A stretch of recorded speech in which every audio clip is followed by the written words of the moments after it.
ஓம் அமிர்தீஸ்வரியை நமக. ஓம் நம சிவாயா. நாம் இன்னைக்கு ஸ்ரீ குரு கீதை புத்தகத்தில் 3வது அத்தியாயத்தில் 55வது ஸ்லோகம் பார்க்க போகிறோம்.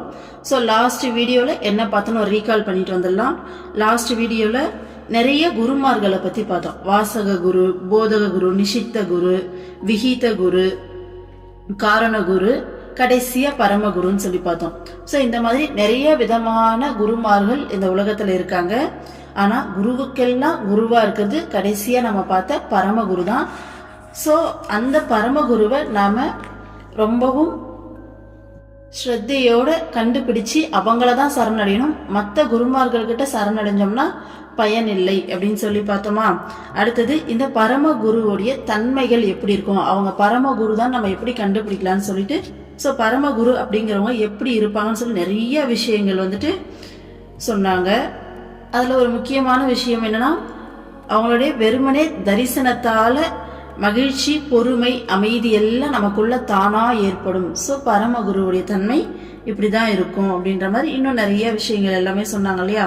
ஸோ அப்பேற்பட்ட பரமகுருவை நாம கண்டுபிடிச்சு சரணடையணும்னு சொல்லியிருந்தாங்க. அடுத்த முக்கியமான மாற்றம், பரமகுருவை தரிசிக்கிறதால நமக்கு என்ன கிடைக்கும்னா, நம்மளுடைய உடலை சவம்னா பிணம்னு சொல்லுவோம். ஸோ ஒரு உயிரற்ற பொருளா நம்ம பார்ப்போம். தன்னுடைய ஆத்மாவை பிரம்மமாவே தரிசிப்போம். ஸோ எங்கும் நிறைஞ்ச பரபிரம்மம் தான் நம்ம ஆத்மா சொல்லி நம்மளுடைய ஆத்ம தரிசனம் நமக்கு கிடைக்கும். அடுத்தது பெண், பொன் இந்த மாதிரியான விஷயங்கள் மேல இருக்கக்கூடிய அந்த மோகம் அப்படிங்கிறது தீவிரமான ஆசை. ஓகேங்களா. ஸோ அதை அழிப்பாங்க. ஸோ பரமகுருவுடைய தரிசனத்தால இதெல்லாம் நடக்கும். இந்த விஷயங்கள் எல்லாம் நடந்தா அவங்க தான் பரமகுரு அப்படின்னு சொல்லியிருந்தாங்க. ஸோ இன்னைக்கு 56வது ஸ்லோகம் பார்க்க போறோம். ஓகேங்களா. குரு நாம ஜபாத் தேவி பகு ஜன்மார்ஜிதான்யபி பாபானி விலயம் யாந்தி நாஸ்தி சந்தேகமன்வபி. தேவி, குருநாமத்தை ஜபிப்பதன் மூலம் பல பிறவிகளாக சேர்த்து வைத்துள்ள பாபங்கள் கூட அழிகின்றன. இக்காரியத்தில் அணுவளவும் சந்தேகம் இல்லை. சோ குரு நாமம்னா குருவுடைய பெயர். இப்ப நம்ம அம்மாவுக்கு எடுத்துக்கிட்டோம்னா ஓம் அமிர்தீஸ்வரியை நமக அப்படிங்கிறது அம்மாவுடைய மந்த்ரா, அம்மாவுடைய குருநாமத்துடைய மந்த்ரா. இந்த மாதிரி ஒவ்வொரு குருமார்களுக்கும், இப்ப யோகி ராம் சூரத்குமார் எல்லாம் பாத்தீங்கன்னா யோகி ராம் சூரத்குமார் அப்படிங்கிறதே குருநாமம், அதுவே மந்திரம். அதே மாதிரி ரமணர், சேஷாதிரி சொல்லிட்டு ஒவ்வொரு குருமார்களுக்கும் அவங்களுடைய நாமமே பாத்தீங்கன்னா மந்திரங்களா இருக்கும். சோ அந்த நாமத்தை உச்சரிச்சாலே போதுமா, பல ஜென்மங்களா நாம சேர்த்து வச்ச பாவங்கள் எல்லாமே அழியும் அப்படின்னு சொல்றாங்க. ஸோ குரு வழிபாட்டில் இருக்கவங்களுக்கு இது கண்டிப்பா நல்லாவே புரியும். நாமளே நிறைய அனுபவப்பட்டுருவோம். குரு நாமம் அப்படிங்கிறது சாதாரண விஷயம் கிடையாது. குருவோடைய அந்த பெயருக்கு, அந்த நாமத்துக்கு அவ்வளவு புனிதம் இருக்குது. எவ்வளோ டஃப்பான சுச்சுவேஷனா இருந்தாலும் சரி, இங்க நமக்கு வேற வழியே கிடையாதுன்னு சொல்லிட்டு ஒரு பீக் பாயிண்ட்ல, ஏதோ ஒரு சூழ்நிலையில ரொம்ப தவிப்புல அப்படியே பீக் பாயிண்ட்ல நின்றுட்டு இருப்போம். அந்த சூழ்நிலையில குருவோடைய நாமத்தை நம்ம உச்சரிக்க ஆரம்பிச்சோம்னா மனசும் அமைதியாகும். அந்த சூழ்நிலையும் நமக்கு ரொம்ப சாதாரணமா முடிஞ்சிட்டு, ரொம்ப சுமூகமா முடிஞ்சு நமக்கு அந்த ஒரு மனப்பதற்றம் எல்லாமே சரியாகி சூழ்நிலை ரொம்ப நார்மலா மாறும். இது பல பேரும் அனுபவப்பட்டிருப்பீங்க. எனக்கு வார்த்தையில எக்ஸ்பிரஸ் பண்ண வரல. குருநாமம் அப்பேற்பட்டது. சின்ன சின்ன பிரச்சனையில ஆரம்பிச்சு பெரிய வாழ்க்கை போராட்டங்கள் வரைக்கும் எதுவா இருந்தாலும் நம்ம மனசு கொஞ்சம் ஆசிலேட் ஆகுதா, உடனே குருநாமத்தை நம்ம சொல்ல ஆரம்பிச்சா போதும், எல்லாமே வேற மாதிரி மாற ஆரம்பிச்சிரும். நான் ஏற்கனவே ஒரு டைம் இந்த கதையை சொல்லியிருப்பேன். சேஷாத்ரி ஒரு வீட்டோட திண்ணையில உட்கார்ந்துட்டு இருப்பாரு. அந்த வீட்டுல இருக்கவங்க இவருடைய பக்தர்களா தான் இருப்பாங்க. ஆனா அவங்க பையனுக்கு இந்த மாதிரியான விஷயங்கள்ல அவருக்கு ஆஸ்திகர் கிடையாது, நாஸ்திகர், அவருக்கு நம்பிக்கை கிடையாது. ஸோ அப்போ எப்பயுமே இவரை பார்த்தாலே ஒரு சலிப்போடையே பார்ப்பாரு. அப்போ ஒரு நாள் கையில தேல் கொட்டிட்டு இருக்கு. வெளில ஓடி வந்திருக்காரு. அந்த வலியோட வரும்போது பார்த்தா இவர் திண்ணையில உட்காந்துருக்காரு. அப்போ என்னையா அவன் ஏதோ பெரிய மகான் இது அதுன்றாங்க, என் கையில தேல் கொட்டிடுச்சு, எனக்கு வலி தாங்கல, ஏன் சரி பண்ண பார்ப்போம் அப்படின்னு சொல்லி கிண்டலா சொல்லியிருக்காரு.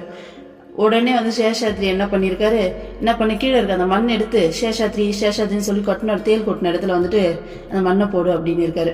இவர் கையில் ஒரு பிடி மண் அள்ளி சேஷாத்ரின்னு சொல்லிட்டு அந்த கை மேலே போட்டிருக்காரு. உடனே அந்த வலி எல்லாமே சரியா போய் நார்மல் ஆயிருக்கு.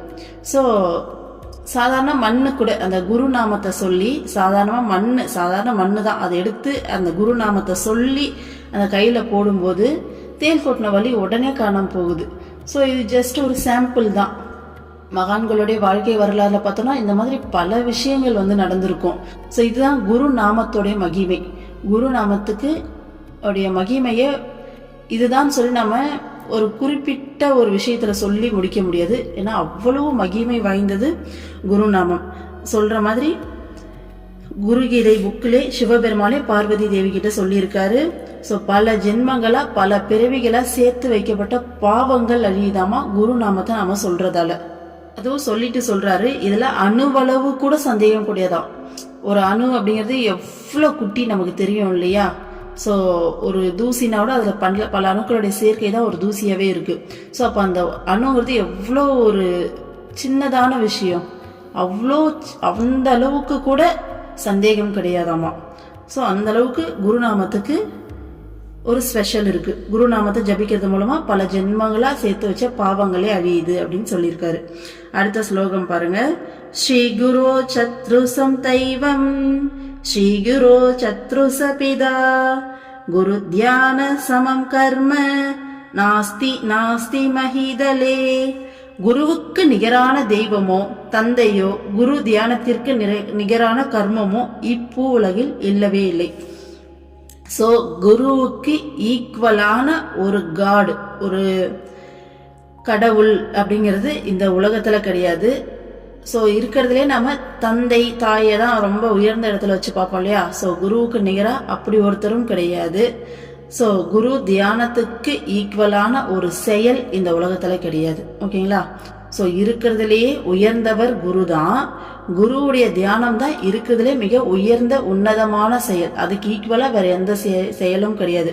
நம்ம இந்த உலகத்துல குருவை தியானிக்கிறத தவிர வேற எந்த செயல் செஞ்சாலும் அது ஒரு படி கீழே தான். அது எப்பேற்பட்ட செயலா வேணாலும் இருக்கலாம், ஒரு படி கீழே தான்.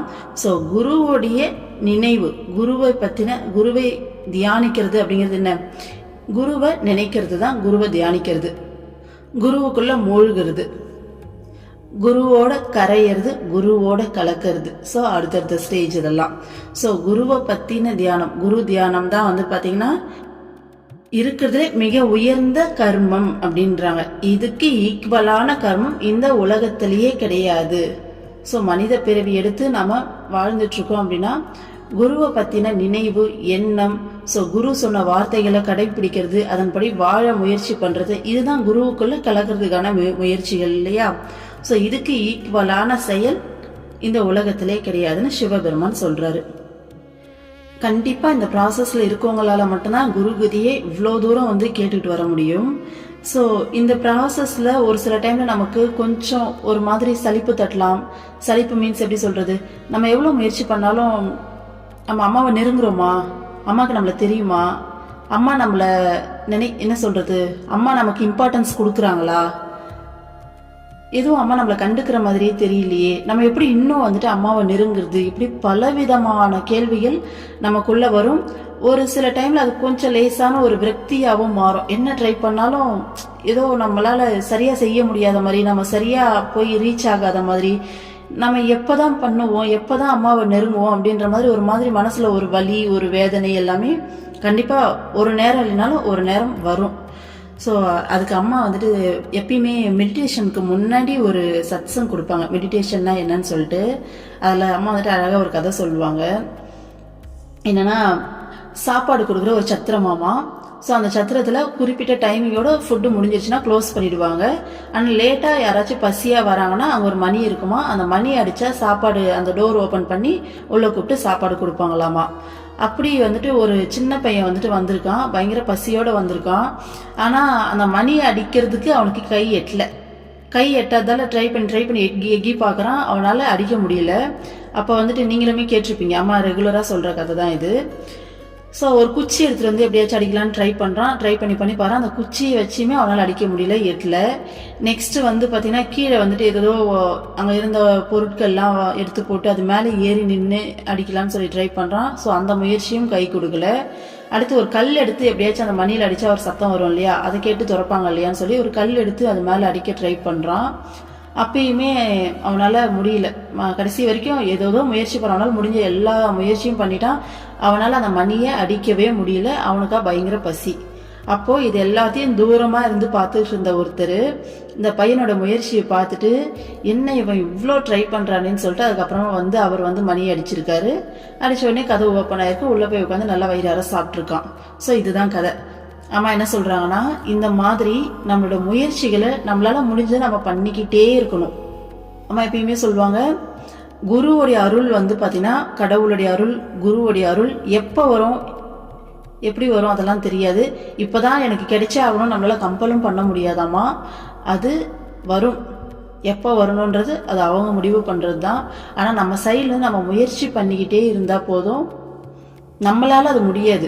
அந்த சின்ன பையனால் எப்படி அந்த மணியை எட்ட முடியாதோ அந்த மாதிரி குருவை நெருங்கிறது அப்படிங்கிறது நம்மளால உண்மையாலுமே முடியாது. அது குருவுடைய அருள் நமக்கு கொடுத்து அவங்க போடுற பிச்சை. உண்மையை சொல்லணும்னா அவங்க அந்த பிச்சையை போட்டால் மட்டும்தான் நம்மளால அவங்கள நெருங்க முடியும். நமக்கு ஒரு ஃபீல் வருது, அம்மாவை ஒரு செகண்ட் நினைக்கணும் அப்படின்னா கூட சத்தியமாக அது அம்மா கொடுக்குற உணர்வு. அவங்க நம்ம நினைக்கணும் அப்படிங்கிற உணர்வு அவங்க கொடுத்தாதான் நம்மளால நினைக்க முடியுமே தவிர நம்மளோட முயற்சியால் நினைக்கிறது முடியவே முடியாது.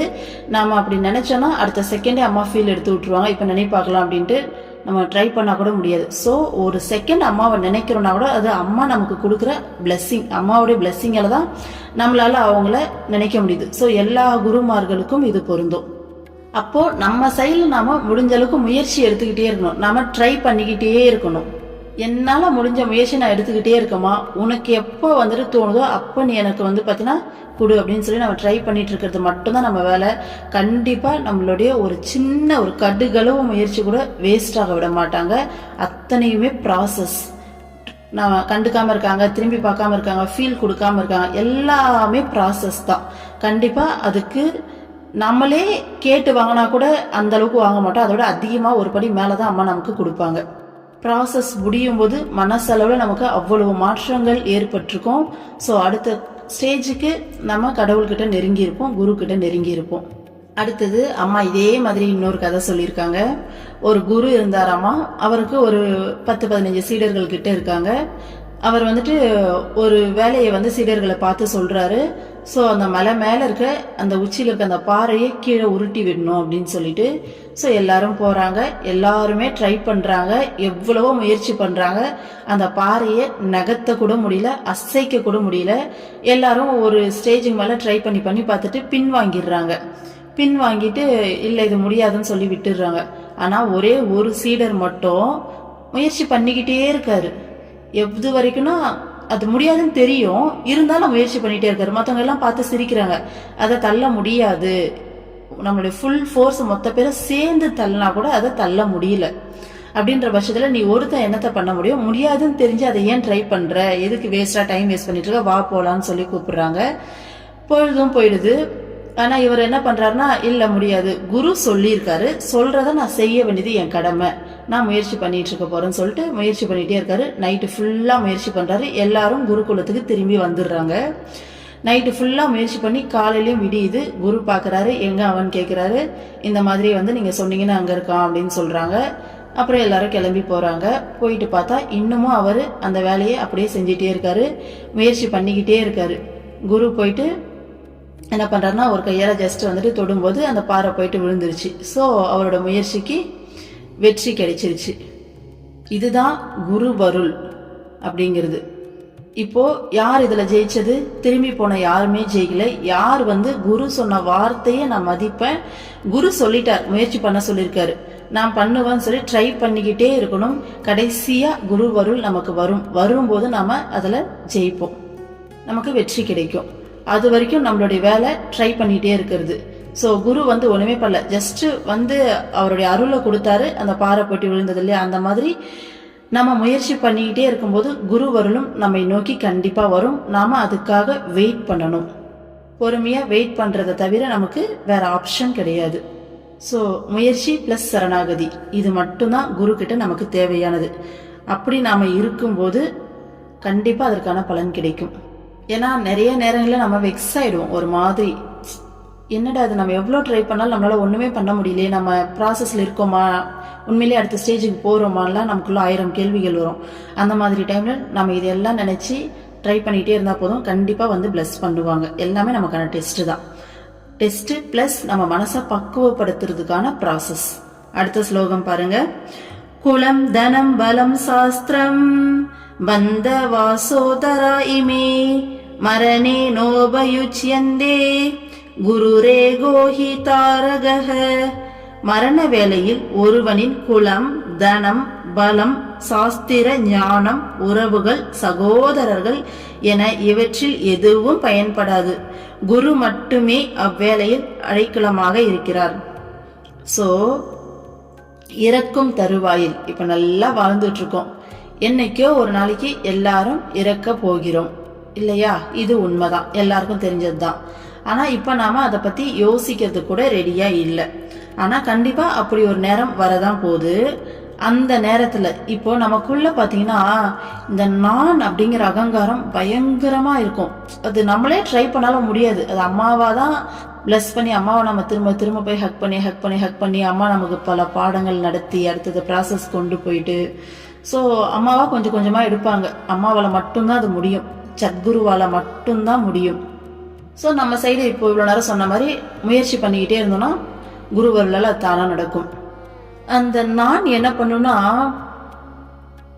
இப்போ என் இடத்துல என் பேர் சிவசங்கரி, நான் இவ்வளோ படிச்சிருக்கேன், ஸோ இதெல்லாம் என்னுடைய ப்ராப்பர்ட்டிஸு, ஸோ இதெல்லாம் என் குடும்பம், ஸோ இதுதான் நான் அப்படின்னு சொல்லிட்டு ஒரு அடையாளத்தை வந்துட்டு கிரியேட் பண்ணி வச்சிருக்கோம். அது வந்து பார்த்தீங்கன்னா இந்த உடலை வச்சு ஒரு அடையாளத்தை கிரியேட் பண்ணிக்கும். இந்த மனசுக்குள்ள ஒரு தனி உலகத்தை கிரியேட் பண்ணி வச்சிருக்கோம். எல்லாத்துக்குமே நான் தான் அப்படின்னு சொல்லிட்டு இப்போ ஏதோ ஒரு விஷயம் பண்றேன்னா எல்லாத்துலயுமே இப்ப ஜஸ்ட் ஒரு மேக்கப் பண்ணிட்டோம்னு வச்சுக்கோங்களேன், சார் நம்ம செவ்வளோ அழகா இருக்கோம்ல அப்படின்ற மாதிரி தோணும். இப்ப வெளியில எங்கேயாச்சும் போல ஏதாச்சும் ஏதோ ஒரு செயல் செய்யறாங்கன்னா அதை பார்த்து குறை கண்டுபிடிக்கும். நான் எவ்வளவு பெஸ்ட் தெரியுமா அப்படின்னும், ஸோ இதோட நான் சூப்பரா செய்வேன் தெரியுமா அப்படின்னும். இப்படி எல்லாத்தையுமே சுத்தி இருக்க எல்லா உண்மைகளையும் மறைக்கும். உண்மையை சொல்லணும்னா மறைச்சிட்டு ஒரு பொய்யான ஒரு பார்வையை ஒரு முகமுடிய நமக்கு போடும். எல்லாத்தையும் ஜட்ஜ் பண்ணும். இப்போ யாரோ ஒருத்தர் பார்க்குறோன்னா உடனே அவங்கள பற்றி ஒரு 6-7 ஜட்ஜ்மெண்ட் உள்ள கொண்டு வந்துடும். இவங்க பார்க்கறதுக்கு இப்படி இருக்காங்க, இவங்க இப்படிதான் இருப்பாங்கன்னு சொல்லி அவ்வளோ ஜட்ஜ்மெண்ட் உள்ள கொண்டு வந்துடும். ஆக்சுவலாக நமக்கு எதுவுமே தெரியாது, அவங்க யாருன்னு தெரியாது, என்னன்னு தெரியாது, சுத்தமா எதுவுமே தெரியாது. நம்ம ஒன்னே கடவுள் கிடையாது அவங்கள பத்தி எல்லாத்தையும் தெரிஞ்சுக்கிறதுக்கு. எதுவுமே தெரியாத பட்சத்துல அவங்கள பார்த்தவொடனே மனசுக்குள்ள அத்தனை எண்ணங்கள் ஓடும். ஸோ இதுதான் இந்த நான் என்ற தன்மை. இது வந்து பாத்தீங்கன்னா நம்மள உண்மையை பார்க்க விடாது. அங்க என்ன இருக்கோ அந்த உண்மையை பார்க்க விடாது. அந்த உண்மையை பார்த்துட்டோம் அப்படின்னா நம்ம கடவுள், அதுதான் முக்தி. ஆனா அந்த உண்மையை பார்க்க விடாம அந்த நம்ம கடவுள் கூட இணைய விடாம தடுக்கிறதே இந்த நான் அப்படிங்கிற தன்மை தான். அப்போ இந்த நான் அப்படிங்கிற தன்மை உண்மையை பார்க்க விடாம பொய்யான ஒரு நிறைய ஜட்ஜ்மெண்ட்டை உள்ள கொண்டு வந்து ஒரு பொய்யா ஃபேக்கா அதோடைய ஒரு பார்வையில நம்மளை பார்க்க வைக்குது. ஸோ அம்மா எப்பயுமே சொல்லுவாங்க, மனம் அப்படிங்கிறது ஒரு முட்டாள். இப்போ நிறைய டைம் அம்மா சத்சங்கில் வந்துட்டு இது வந்து சொல்லுவாங்க. அம்மா வந்துட்டு மெடிடேஷன் உட்கார்றாங்க இல்லையா, அப்போ கொடுக்குற சத்சங்கில் சொல்லுவாங்க, ஒரு டூரிஸ்ட் பிளேஸ்க்கு நம்ம போறோம், அது வந்து புது பிளேஸ், நமக்கு எதுவுமே தெரியாது. அந்த பிளேஸ்க்கு போகும்போது மனம் அப்படிங்கிற ஒரு முகமுடைய தன்மையை சொல்றதுக்காக அம்மா அதை சொல்லுவாங்க. அந்த டூரிஸ்ட் பிளேஸ்க்கு போகும்போது நமக்கு புது பிளேஸ்ன்றதால ஒரு கைடு இருந்தாதான் நம்மளால அங்க போயிட்டு சுத்தி பார்க்க முடியும். அப்போ அந்த கைடு வந்து பாத்தீங்கன்னா நமக்கு சரியான கைடா இருக்கணும். ஆனா நமக்கு கிடைச்ச கைடு வந்து பாத்தீங்கன்னா ஒரு முட்டாள், 1ஆம் நம்பர் முட்டாளான கைடுன்னு வச்சுக்கோங்க. அப்போ அந்த முட்டாள் கைடை வச்சுக்கிட்டு நம்மளால அந்த பிளேஸை சுத்தி பார்த்து என்ஜாய் பண்ணிட்டு திரும்ப நம்மளுடைய சொந்த இடத்துக்கு திரும்ப முடியுமா? யோசிச்சு பாருங்க, முடியாது இல்லையா? அப்படிதான் நம்மளுடைய மனம் அப்படிங்கிற முட்டாள் இந்த வாழ்க்கை அப்படிங்கிற டூரிஸ்ட் பிளேஸ்ல நம்மளுடைய உண்மையான இடம் அப்படிங்கிறது இறைவனை போய் அடையிறது. நம்ம ஆத்மா அந்த பரமாத்மா கூட ஐக்கியமாக தான் நிரந்தரமான உண்மையான வீடு அதுதான். அப்போ நம்ம இங்கே இந்த உலகத்தில் சுற்றி பார்க்க வந்திருக்கோம். அப்போ நமக்கு உருப்படியான கைடாக நம்மளுடைய மனசு இருந்தால் தான் நம்ம ஒழுங்காக சுற்றி பார்த்துட்டு நம்ம போயிட்டு சேர முடியும் அடைய வேண்டிய இடத்த. ஆனால் நம்மளுடைய மனம் அப்படிங்கிறது 1 நம்பர் முட்டாள் கைடாக இருக்குது. அந்த முட்டாள் பின்னாடி போனோம் அப்படின்னா படுகுழியில் விழுறது உறுதி அப்படின்னு சொல்லி அம்மா சொல்லுவாங்க. அப்போ இந்த மனம் நமக்கு எஜமானனா இருந்து நம்மளை வழி நடத்துச்சுன்னா நாம உருப்பட முடியாது. ஒரு பொய்யான விஷயங்களை நம்ம மனசுக்குள்ள ஒரு பிரம்மையா கிரியேட் பண்ணி அந்த பார்வையிலே பார்க்க வச்சு ஒரு தப்பான ஒரு வழியிலே கடைசி வரைக்கும் வாழ வைக்குது. ஒரு விஷயத்தை பார்த்தா டெம்ப்ட் ஆகுது, ஒரு டேஸ்டான ஃபுட்டை பார்த்தா டக்குன்னு டெம்ப்ட் ஆகுது. ஸோ ஒரு அழகான விஷயத்தை பார்த்தா அப்பா எவ்வளோ அழகா இருக்குன்னு சொல்லிட்டு போயிட்டு விழுது. அதே ஒரு அசிங்கமான ஒரு விஷயமா தோன்ற ஒரு விஷயத்த பார்த்தோன்னா இது என்ன இவ்வளோ மோசமா இருக்கு அப்படின்னு நினைக்க தோணுது. ஆனால் அழகான விஷயத்துல ஆபத்தும் இருக்கலாம், அசிங்கமான விஷயத்துல உண்மையான உள்ள நமக்கு நல்லதும் இருக்கலாம். அந்த மாதிரி எந்த ஒரு உண்மையுமே பார்க்க விடாம இந்த 5 புலன்கள் வழியா கிடைக்கிற தகவல்களை வச்சு எல்லாத்தையும் ஜட்ஜ் பண்ணிக்கிட்டு ரொம்ப தப்பா நம்மளை வந்து கெயிட் பண்ணிக்கிட்டு இருக்கு இந்த மனசு. அப்போ நாம ஒரு விழிப்புணர்வுல இருந்து உள்ள இருந்து பேசுறது மனசு அப்படிங்கிறத விழிப்பா இருந்து பார்த்தோம்னா நம்ம அதுக்கு ரியாக்ட் பண்ண மாட்டோம், கவனிப்போம். இந்த மனசு பேசுது, இந்த மனசு நம்மளை ஏமாத்த பாக்குது, இது உண்மை கிடையாது, ஸோ இதை நம்ப வேண்டாம். உள்ள இருந்து ஒரு பொய் பேசுது, ஏன்னா இங்க நான் அப்படிங்கிற ஒன்னே கிடையாது. ஏன்னா என் உடம்புல இருக்க ஒவ்வொரு செல்லுக்குள்ளேயும் இருக்க சக்தியா செயல்படுறதே அந்த இறை சக்தி தான். அப்ப இங்க எல்லாமே இறைவனுடைய அந்த சக்தியால தான் நடக்குதே தவிர என்னால இங்க எதுவுமே நடக்கல இல்லையா? ஸோ பேசுறோம்னா கூட இதுக்கான எனர்ஜி இறைவன் கொடுக்கறது தான். ஸோ யோசிக்கிறேன்னா அதுக்கான ஆற்றல் இறைவனுடைய ஆற்றல். அப்ப எல்லாமே அவர் கொடுக்கும்போது இங்க எங்க நான் ஒண்ணு இருக்கேன், நான் எப்படி இதெல்லாம் செய்ய முடியும் அப்படிங்கிற விழிப்புணர்வுக்கு வரணும் நாம. ஸோ இந்த மாதிரி விழிப்புணர்வுக்கு வந்து நம்மளே வந்து கேள்வி கேட்டு மனசை வந்துட்டு பார்த்தீங்கன்னா நம்மளுடைய கண்ட்ரோலுக்கு கொண்டு வர முயற்சி, எப்பயும் போல முயற்சி நம்ம பண்ணோம், அடுத்தடுத்து குருவோடைய அருள் வந்து நம்மளை அடுத்த கட்டத்துக்கு கொண்டு போகும். இதுதான் சக்ராஸ் ஆக்டிவேஷன். இதுதான் வந்து பார்த்தீங்கன்னா திரை விளக்கக்கூடிய இந்த 7 திரைகள் நமக்குள்ள இருக்கும், திரையை விளக்கணும்னு சொல்லுவாங்க இல்லையா? ஸோ எல்லாமே இதுதான். இந்த விழிப்புணர்வுக்கு எப்போ நம்ம வரோமோ ஒவ்வொரு திரையா விலகி உண்மையை பார்க்க ஆரம்பிப்போம். நமக்கு ஒரு பெரிய பிரச்சனை வரும்போது இல்லை ரொம்ப ஒரு ஷாக்கான விஷயம் நடக்கும்போது இந்த நான்ன்ற தன்மை அப்படியே அடியோடு அழிஞ்சு போயிட்டு நான் ஒண்ணுமே கிடையாது, கடவுளே நீ தாண்டா இங்க எல்லாமே, அந்த உண்மை அப்படியே நம்ம கண்ணுக்கு அந்த டைம்ல மட்டும் பொழிச்சுன்னு தெரியும். இது வரைக்கும் உள்ள நான் பேசிட்டு இருந்த விஷயம் பார்த்தீங்கன்னா அந்த டைம்ல அப்படியே ஓடி ஒளிஞ்சுக்கும், காணாம போயிடும். ஆனா நம்மளால அந்த ஸ்டேட்ல ரொம்ப நேரம் இருக்க முடியாது. திரும்ப வந்து பார்த்தீங்கன்னா மனசு மறக்கக்கூடியது இல்லையா? திரும்ப அசிஷுவல் மாயைக்குள்ள வருவோம் நம்ம. இருந்தாலும் ப்ராக்டிஸ் பண்ண நம்ம கொஞ்சம் கொஞ்சமா அடுத்த ஸ்டேஜுக்கு மாறும். நம்ம மைண்ட் வந்து பார்த்தீங்கன்னா அந்த விழிப்புணர்வுக்கு கொஞ்சம் கொஞ்சமா வரும். ஏன்னா இவ்வளோ நாளா இப்படியே வாழ்ந்திருக்கோம் இல்லையா? இவ்வளோ நாளான்றதோட பல பிறவிகளா இப்படியே வாழ்ந்திருக்கோம். ஸோ இந்த பிறவில தான் நம்ம இது எல்லாத்தையும் பண்ணிட்டு வரோம் இல்லையா? ஸோ அதனால கொஞ்சம் கொஞ்சமா விழிப்புணர்வுக்கு வரும். நேற்று கூட பார்த்தீங்கன்னா நான் இருக்க இடத்துல செம்ம மழை.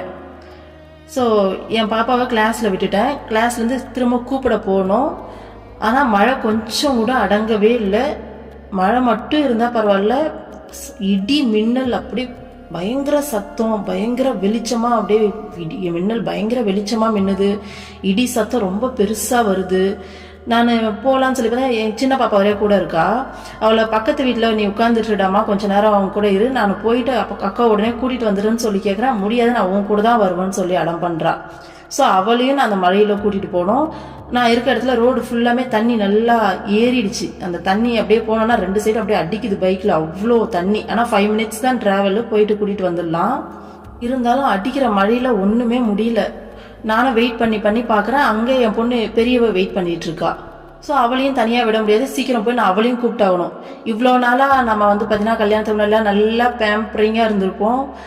நமக்கு வந்து பார்த்தீங்கன்னா நம்மளை கூட்டிகிட்டு போக தான் ஆள் வருவாங்க. ஸோ இப்போ நாம அம்மாவானதால நமக்கு அந்த பொறுப்பு இருக்கு இல்லையா? ஸோ இங்கே நான் போய் தான் ஆகணும். ஏன்னா அங்கேயும் குழந்தை வெயிட் பண்ணிட்டு இருக்கா. மழை நிற்கிற மாதிரியே தெரியல. ஒரு லெவலுக்கு மேலே நான் கண்ணிலே அப்படியே தண்ணி வந்துருச்சு. அம்மாவை நினைச்சும்மா என்னால் முடியல, எனக்கு பயமா இருக்குமா, நான் எப்படிமா இதில் போகிறது, மழை இவ்வளோ மழையா இருக்கு, இவ வரையா கூட வரன்றா. ஸோ இதை நான் வண்டி ஓட்டணும், பத்தாவது இடி மின்னல்லாம் அப்படியே பயமா இருக்குமா, என்னால் முடியலம்மான்னு சொல்லி அழ ஆரம்பிச்சிட்டேன். ஒரு 10 செகண்ட் இருக்காது. அம்மா அப்புறமா உள்ளந்து லூஸு அமைதியாரு, அப்படின்ட்டு இங்க பாரு இது என்னது, இயற்கை, நேச்சர் இல்லையா? இடி மின்னல்ன்றது இயற்கை. ஸோ எல்லாமே அம்மா தானே, இங்க இந்த பிரபஞ்சமே அம்மா தான்ற. இதுக்கு இதை பார்த்து நீ பயப்படுற? அம்மாவை மீறி ஒரு தூசு கூட உன்னை தொட முடியாது. ஸோ ஒரு விஷயம் நடக்குதுன்னா அது அம்மாவுடைய சங்கல்பத்தால் தான் நடக்கும். அப்படி நடந்தால் அதில் உனக்கு 1000 பெனிஃபிட் இருக்கும், உனக்கு 1000 பாடம் இருக்கும். ஸோ என்னை தாண்டி இங்கே எதுவுமே உனக்கு நடக்காது. அப்போது இடி சத்தம் கிருஷ்ணாவுடைய குரல், மின்னல் பார்த்தீங்கன்னா கிருஷ்ணா நமக்கு போகிறதுக்கு கொடுக்கக்கூடிய வெளிச்சம், கிருஷ்ணாவுடைய ஒளி அப்படின்னு சொல்லிட்டு அப்படியே மைண்ட் பார்த்தீங்கன்னா அப்படியே அமைதியாயிடுச்சு. அந்த செகண்ட் எனக்குள்ள நானே கேட்குறேன், இங்கே உள்ளுக்குள்ள நான் தான் இங்கே எல்லாத்தையும் செய்கிறேன், நான் தான் இங்கே எல்லாத்தையும் செய்கிறேன்னு ஒருத்தன் பேசிகிட்டு இருப்பானே, எங்கே இருக்க நீ? இப்போ நீ ஹெல்ப் பண்ணு பார்க்கலாம், நீ தானே எல்லாத்தையும் செய்ய பார்ப்போம் அப்படின்ற மாதிரி எனக்குள்ள ஒரு தாட் தோணுச்சு. நான் சொல்லி என்னமா உள்ள என்னை ஏமாத்திட்டு இருக்கல நீ அப்படின்னு சொல்லிட்டு அதுக்கப்புறமா மனசை தேத்திக்கிட்டு அப்புறமா தைரியமா போயிட்டு கூட்டிட்டு வந்தாச்சு. சாதாரண ஒரு இடி மின்னல் மழை, ஓகேங்களா, இதை பார்க்கும்போதே அந்த நான்ன்றது ஓடி ஒளிஞ்சுக்கிட்டு அம்மான்னு சொல்லி போய் நிற்கிறோம் இல்லையா? அப்போ மரண வேலை அப்படிங்கிறது எப்படி இருக்கும் யோசிச்சு பாருங்க. இத்தனை நாளா இதெல்லாம் உண்மை, இதுதான் நான், இதெல்லாம் என்னோடது, நான் இந்த குலத்தை சேர்ந்தவன், இவ்வளவு சொத்து எனக்கு இருக்கு, நான் இவ்வளவு பலமான ஆளு, ஸோ எனக்கு இவ்வளவு அறிவு இருக்கு, நான் இவ்வளோ படிச்சிருக்கேன் தெரியுமா, எனக்கு எவ்வளோ எக்ஸ்பீரியன்ஸ் இருக்கு தெரியுமா, ஸோ இவங்க எல்லாம் என் சொந்தக்காரங்க, ஓகேவா, அதே மாதிரி இவங்க எல்லாம் என் ஃபேமிலின்னு சொல்லி என்னமா அந்த பொய்யான நான் உள்ள உக்காந்து என்னமா ஜாலியாக வாழ்ந்திருக்கோம். ஸோ சாதாரண ஒரு இடி மின்னல் வரும்போதே ஓடி ஒளிகிற இந்த நான் மரண வேலைன்னா யோசிச்சு பாருங்க, இது எல்லாத்தையும் விட்டுட்டு போகணும், ஒன்றுமே இல்லை இனிமே இந்த உடம்புலேருந்து நீ வெளியில் போகிற, அடுத்து ஒரு 1 டேக்குள்ளே இந்த உடம்பை தூக்கி டிஸ்போஸ் பண்ணிட போகிறாங்க, அப்புறம் உனக்கு உடல் அப்படிங்கிறதே கிடையாது, ஒன்றுமே இல்லை, நீ இத்தனை நாளாக கட்டி வச்சிருந்த அந்த கோட்டை எல்லாமே சுக்கு நூறாக உடையுது, அங்கே எதுவுமே கிடையாது. அங்கே என்ன மிஞ்சோன்னு சொல்லி நினைக்கிறீங்க? நம்மளுடைய ஆத்மா, நம்மளுடைய பரமாத்மா, நம்ம குரு, இது 2 மட்டும்தான் அங்கே இருக்கும். நம்ம ஆத்மா அங்கே இருக்கும், அது மட்டும்தான் உண்மை, மற்ற எல்லாமே இங்கே மாயை, அப்படியே காணாமல் போயிடும். ஸோ நம்ம யூஸ் பண்ண திங்ஸ்லாம் கூட எல்லாத்தையும் தூக்கி வெளில போட்டுருவாங்க, நம்மளுடைய ஆத்மா மட்டும்தான் அங்கே மிஞ்சி இருக்கும். ஸோ எல்லாமே ஒன்றுமே இருக்காது, வேற எதுவுமே இருக்காது. ஸோ உன்னுடைய மனம் அங்கே இருக்காது, உன்னுடைய உடல் கூட இருக்காது, எல்லாமே போயிடும். அங்கே உன்னுடைய ஆத்மா நிற்கும், உன்னுடைய பரமாத்மாவான குரு நிற்பாங்க. இது மட்டும்தான் உண்மை, மற்ற எல்லாமே பொய், எல்லாமே காணாமல் போயிடும், எல்லாமே மாறி போயிடும்.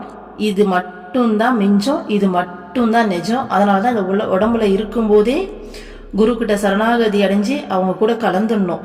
குரு இல்லாதவங்களுக்கு சொல்லவே வேணாம், அவங்களுடைய பாவ புண்ணிய கணக்கு பார்த்து சொர்க்கமோ நரகமோ 7 உலகங்கள் இருக்குன்னு சொல்லுவாங்க. ஸோ அந்த ஆத்மாவுடைய அந்த டென்சிட்டி பொறுத்து எந்த உலகத்துக்கு போகணும்னு சொல்லி போயிடுவாங்க. அவங்களுக்கு ஹெல்ப்பு கூட ஆள் இருக்காது, அவங்களுடைய கர்மங்கள் மட்டும்தான் அதுக்கான கணக்கு பார்த்து அந்த ஆத்மா போய் சேர்ந்துடும். ஆனால் குரு இருக்கும்போது அப்படி நடக்காது, நமக்கு டேலி பண்ணுவாங்க, ப்ளஸ் அவங்களுடைய புண்ணிய பலன் கொடுத்து கூட நம்மளை இன்னும் அடுத்த ஸ்டேஜுக்கு ஏற்ற பார்ப்பாங்க. நம்ம ஓரளவுக்கு பாஸ் மார்க் போகிற அளவுக்கு ஆத்மாவாக இருக்கோம்னா அம்மா முக்தி கூட கொடுத்து விட்டுருவாங்க, தன்னுடைய இணைச்சிப்பாங்க. ஸோ இந்த சூழ்நிலையில நமக்கு குரு மட்டும்தான் உதவுவாங்க. நம்ம சேர்த்து வச்ச சொத்து சுகமோ இல்லை இத்தனை நாளா உண்மை நினைச்சு வாழ்ந்த உறவுகளோ, ஏன் நம்மளுடைய சொந்த உடலோ, நம்ம கிட்ட இருந்து இவ்வளோ நான் பேசிட்டு இருக்கு இல்லையா, இந்த மனமோ எதுவுமே ஹெல்ப் பண்ணாது. அந்த டைம்ல நமக்கு ஹெல்ப் பண்ண போறது குரு மட்டும்தான்.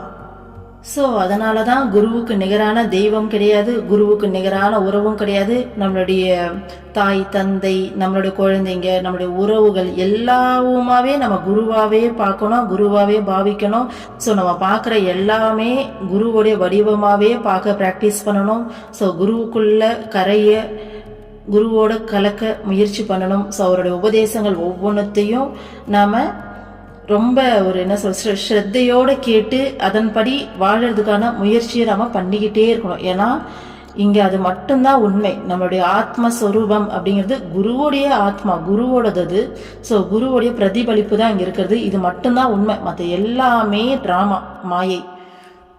இந்த முத்தமழை சாங்கில் ஒரு லைன் வரும், நான் காதலி காதலன் நீ, வேறு எல்லாம் வெறும் வேஷமென்பேன், வேஷமென்பேன் வெறும் வேஷமென்பேன். ஸோ இது மட்டும்தான் இங்கே உண்மை. ஸோ நாம காதலி, இறைவன் காதலன். இறைவன் அப்படிங்கிறவங்க நம்ம குரு தான். ஸோ அம்மா பிரேம பக்தி கொடுத்து வச்சிருந்தாங்கன்னா இறைவனோட ரூபத்துல குருவை வந்துட்டு லவ் பண்ணுங்க. கொடுக்கல அப்படின்னா அம்மாவே ஸ்ட்ரெயிட்டா லவ் பண்ணுங்க, அது இன்னும் சமஜாலி. ஸோ இறைவன் மேல குரு மேல வைக்கக்கூடிய அந்த தூய்மையான அன்பு, அது மட்டும்தான் இங்க பிரயோஜனம். ஸோ ஃபர்ஸ்ட் குரு மேல இஷ்ட தெய்வத்து மேல வர ஆரம்பிக்கிற அந்த அன்பு படிப்படியா அது அதிகமாகி எல்லாமே இங்க அந்த குரு தான் அப்படிங்கிற தன்மைக்கு வந்து, ஸோ எல்லாத்து மேலேயும் அந்த தூய்மையான அன்பு நம்ம காமிக்க ஆரம்பிச்சிட்டோம்னா நாம அதுதான் முக்தி ஸ்டேட் அப்படின்னு சொல்றாங்க. ஸோ அது மட்டும்தான் இங்க உண்மை, மற்ற எல்லாமே வேஷம், பொய், மாயை. ஸோ நம்மளுடைய ஒவ்வொரு நொடியையும் அந்த அன்பை வளர்க்கறதுக்கான முயற்சியில நாம ஈடுபடுவோம். ஓகேங்களா? ஸோ அடுத்த ஸ்லோகா நெக்ஸ்ட் வீடியோல பார்க்கலாம். ஓம் அமிர்தீஸ்வரி நமக. ஓம் நம சிவாய. சர்வம் கிருஷ்ணார்ப்பணம்.